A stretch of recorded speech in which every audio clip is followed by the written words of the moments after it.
Everyone. I thought it would be fun to get a taste of Giovanni Boccaccio himself as a part of this fantastic project that Daisy Black has put together. So let's step back briefly to, I don't know, let's say 1348 and get one of the real stories from the Decameron.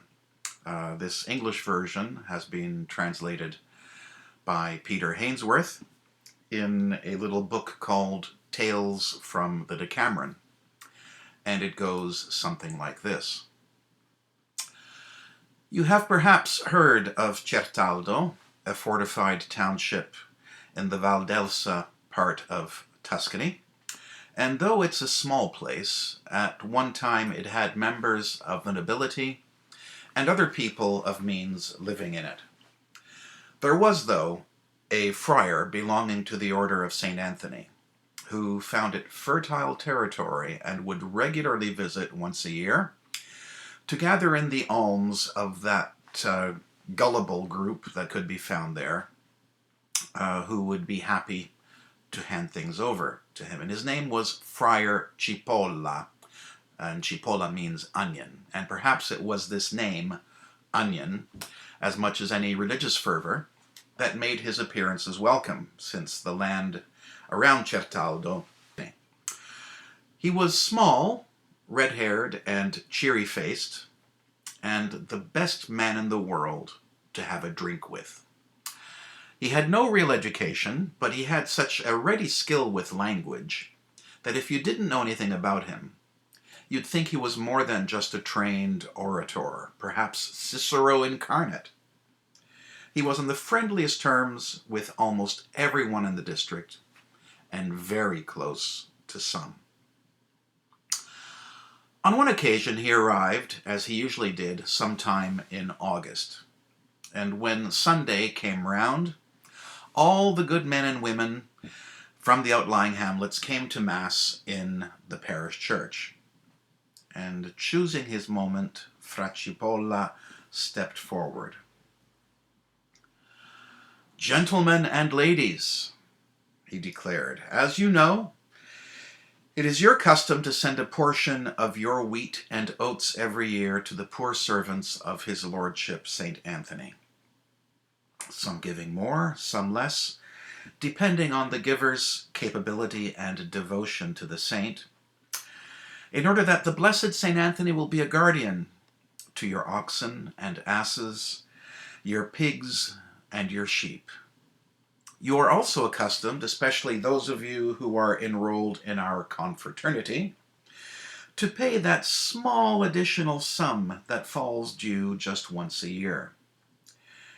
And I have been sent to collect all these contributions by my superior, that is, my Lord Abbot. Therefore, with God's blessing, when you hear bells ringing after nones, you will be able to gather here outside the church, where I shall preach a sermon as usual, and I shall kiss the cross. As well as preaching, since I know that you are all devoted to his lordship St. Anthony, I shall bestow upon you the special grace of showing you a really holy and splendid relic, which I myself brought back from the Holy Land across the seas. This relic is one of the feathers of the angel Gabriel, which he dropped in the Virgin Mary's room when he came to Nazareth to do the Annunciation." Now, after this speech, he went back to celebrate the Mass as usual. And among the crowd in the church, listening to Friar Cipolla say these things, were two very fly young men, one called Giovanni della Bragoniera, the other Biagio Pizzini, and they had a good chuckle to each other over Friar Cipolla's relic. Then, although they were good friends with him, and, let's face it, two of his drinking companions, they decided to play a trick on him with this feather.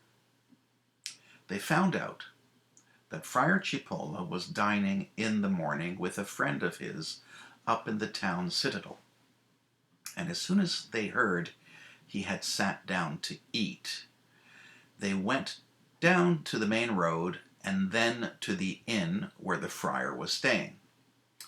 Their plan was that Biagio would keep Friar Cipolla's servant in conversation, while Giovanni would search his things for the feather, whatever sort of feather it was, and remove it.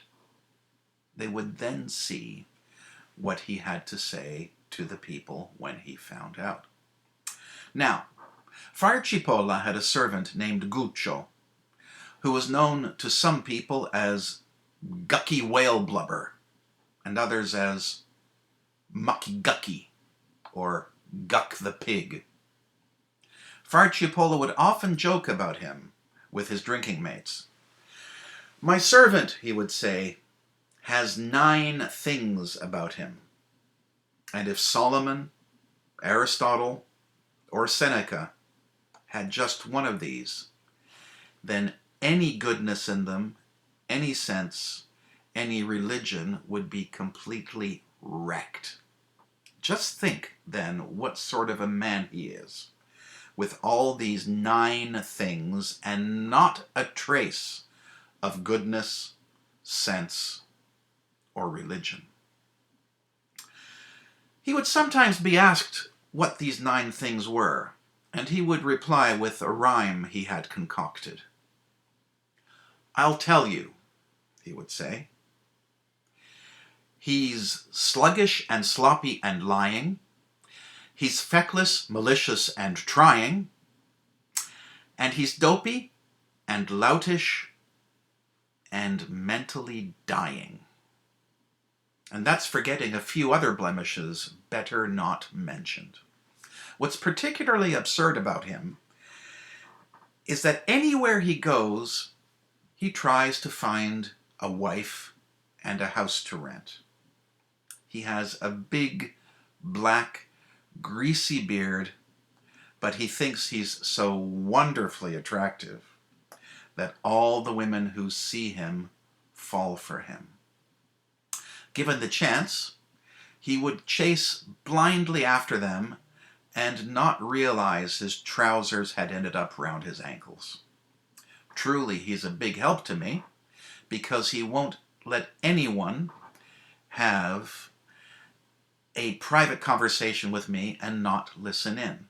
And if I happen to be asked about something, he's so frightened that I won't know how to reply that he butts in with the yes or the no he thinks fit. Now, when Friar Cipolla left Guccio at the inn, he gave him orders to make sure no one touched his things, especially his saddlebags, since his sacred objects were in them. But Mucky Gucky felt happier in a kitchen than a nightingale on its greenwood perch, particularly if he noticed that there was a servant girl around.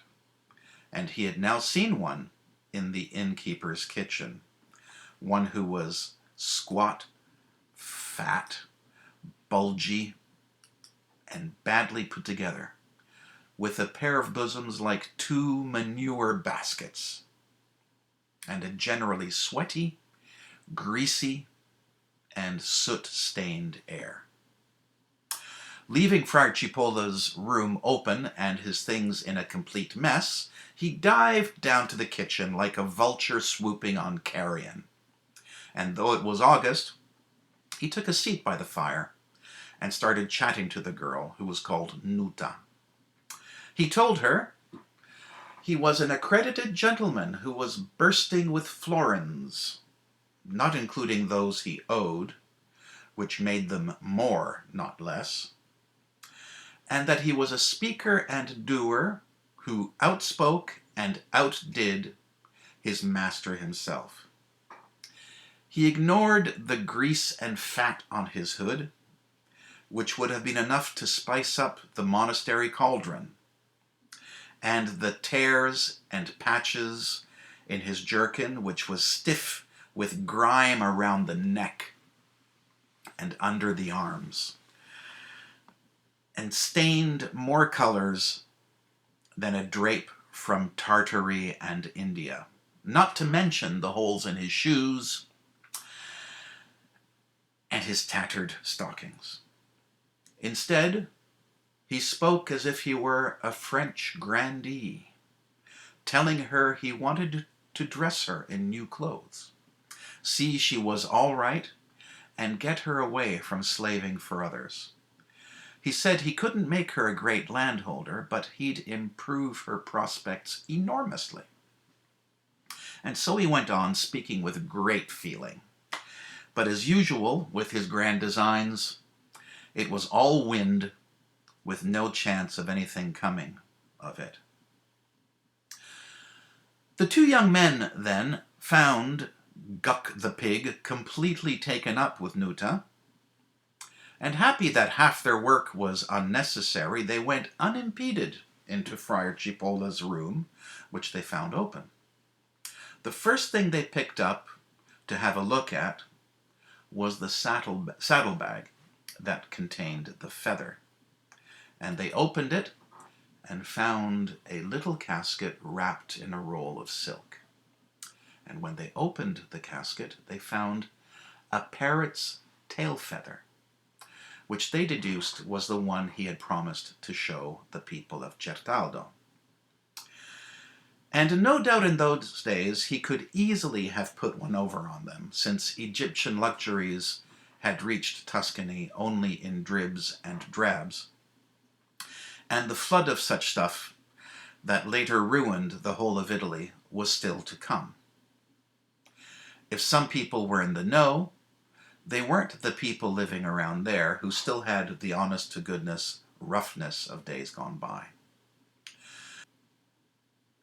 Now, the duo were pleased with their discovery. They removed the feather, and in order not to leave the casket empty, they filled it with some bits of coal that they noticed in a corner of the room. Then they closed it up, arranged everything as they'd found it, and went cheerfully off without anyone seeing them. And then they waited to see what Friar Cipolla would say when he found bits of coal instead of a feather. When the simple men and women who were in church heard that after nones they were going to see the angel Gabriel's feather, they went home at the end of Mass, and the men told their neighbors about it, and the women they knew.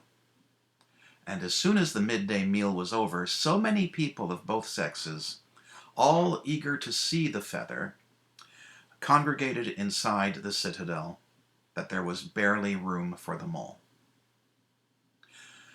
Friar Cipolla had dined very well and had a good nap. When he got up a little after nones, he saw just how great a multitude of the local people had come for the feather viewing. He told Mucky Gucky to go up there with his little bells and to take his bags too. The latter managed to tear himself away from the kitchen and Nuta, and walked slowly up with the items requested, arriving out of breath because his body was swollen with all the water he had drunk. At an order from Friar Cipolla, he went to the church door and began to ring the bells loudly.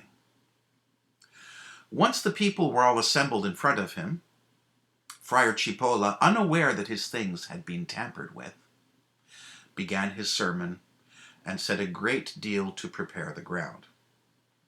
And when he was due to display the angel Gabriel's feather, he first recited the Confiteor with great solemnity and ordered 2 torches to be lit.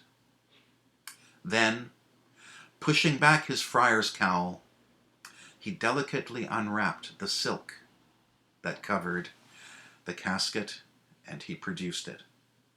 And after a few words, praising and commending the angel Gabriel and his relic, he opened it. And when he saw that it was full of bits of coal, he immediately discounted any thought of Gucky Whale Blubber having played such a trick on him, since he knew he wasn't up to it. nor did he curse him for his sloppiness in letting someone else get their hands on the casket. Instead, he silently swore at himself for putting his things in the care of someone he knew was feckless and trying, dopey and mentally dying. Nevertheless, his face as unperturbed as ever, he raised his eyes and his hands to heaven and said loudly enough for everyone to hear him, "O God, may your power ever be praised." Then he closed the casket again and turned to the people. "Gentlemen and ladies," he went on, "I must inform you that, while I was still very young, I was sent by my superior to parts of the world where the sun comes out, under an express order to search and search until I found the porcine privileges, which, though they are stamped and sealed free of charge, profit others much more than ourselves. And so, setting on my way, I departed from Venice via Greekly and rode through the realms of Gargle and Ballyhoo, all the way to Aylesfree, from where I went on, not unthirsting, to arrive somewhat later at Sardinie. But what am I doing telling you of all the countries my search took me through? Past St. George's Arms, I went and arrived in Fidlia and Didlia. Yeah, that's what it was. Both populous countries with many inhabitants, from which I went on to the land of Lie, where I found many members of our order, and of other orders too, all shunning unease for the love of God, careless of others' labor if they glimpsed profit on the horizon, and spending nothing in those lands but the currency of pardon. From there I traveled into the wilds of Abruzzi, where men and women walk the mountains in clogs with sausages on full display. A little further on, I met people with outsized baguettes and skinfuls of wine, and from there I journeyed to the Basque Mountains, where all waters flow in descending order. To be brief, I penetrated deep into Parsnip, India. Yes, and there, I swear by this habit I'm wearing, I saw feathery creatures flying by, which anyone who hadn't seen them would find incredible. But I wouldn't be allowed to invent such things by Maso del Saggio, who I found had become a great trader there, by cracking nuts and selling off the shells piecemeal. Still, I was unable to find what I was seeking, because from there on it is water all the way. So I turned back and came to those holy lands where in summer bread costs 4p cold and you get the hot stuff free. The most worthy patchwork of Jerusalem, who, out of reference for the St. Anthony habit which I have always worn, wanted me to see all the relics he had in his purview. There were so many of these that it would take me miles to lay them out. However, I'll tell you a few just to waylay your disappointment. First of all, he showed me a finger of the Holy Spirit, as firm and juicy as it ever was. Then a tuft of hair from the seraph that appeared to St. Francis. Then one of the cherubim's fingernails and some ribbing from the Word made flesh. Then some vestments of the Holy Catholic faith. And then there were some rays of the star that the 3 wise men saw in the east, and a little jar of the sweat of St. Michael from when he fought with the devil, and the jawbone of Lady Death, who knocked out St. Lazarus, and much else besides. Since I let him make free with my vernacular version of Mount Morello's bottom, and threw in a capricious touch or two that he'd been after for ages, he let me have a portion of his holy relics. So he presented me with a tooth our Holy Cross had lost, a tiny bottle with the tinkle of Solomon's temple bells in it, and the angel Gabriel's feather, which I mentioned. Then there was one of the clogs of Saint Gerardo di Villamagna, which I passed on not long ago to my friend Gerardo di Bonzi in Florence, because he's one of his greatest devotees. And he also gave me some of the coals over which the blessed St. Lawrence was given his grilling. I brought all these things back with me, and I have them all still. It's true that my superior wouldn't allow me to show them in public until he had proper certification, but he's now been certified by certain miracles they have worked, and by letters he has received from the patchwork, and he has given me an official display license. Since I'm nervous of entrusting them to others, I always carry them with me. The fact is, I keep the feather of the angel Gabriel in one casket to stop it getting damaged, and the coals from St. Lawrence's grilling in another. The 2 caskets are so alike that I often take one for the other, and that is what has happened this time. I thought I had brought here the casket with the feather in it, and instead I've brought the one with the coals. But I do not consider there to have been any error.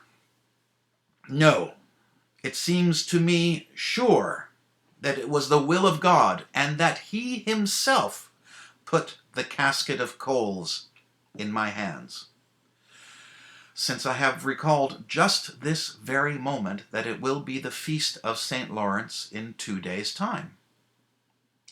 God willed me, by showing you the coals over which the saint was given his roasting, to rekindle in your souls the devotion you should feel for him.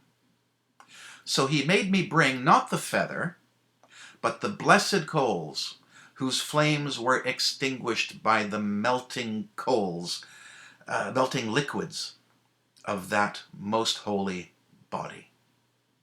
Therefore, my blessed children, bare your heads, and in all piety come closer, so that you may see them.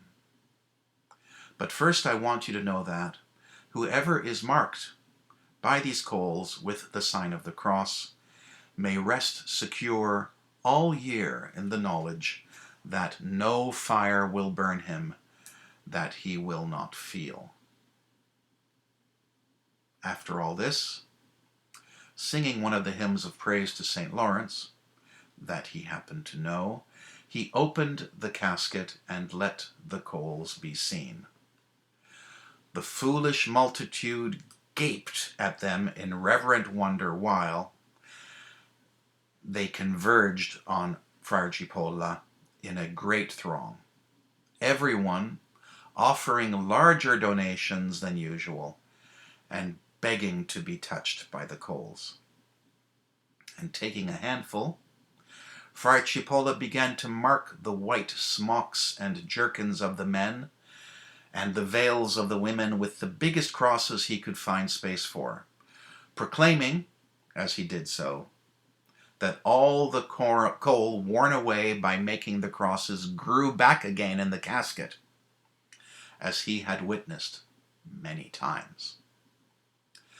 So it was that with great personal profit he put crosses on all the people of Certaldo, and by his quick thinking turned the tables on those who aimed to make a fool of him when they stole his feather. Those two were present at the sermon, and coolly he, in front of them, got himself out of trouble with his inventive quick thinking. And this made the two men laugh so hard that they thought they would dislocate their jaws. Once the populace had dispersed, they went over to Friar Cipolla, and with tremendous jollity confessed what they had done. They then returned his feather to him, and it proved to be as effective the next year as that day the coals had been. So that was Giovanni Boccaccio, and thus endeth the lesson.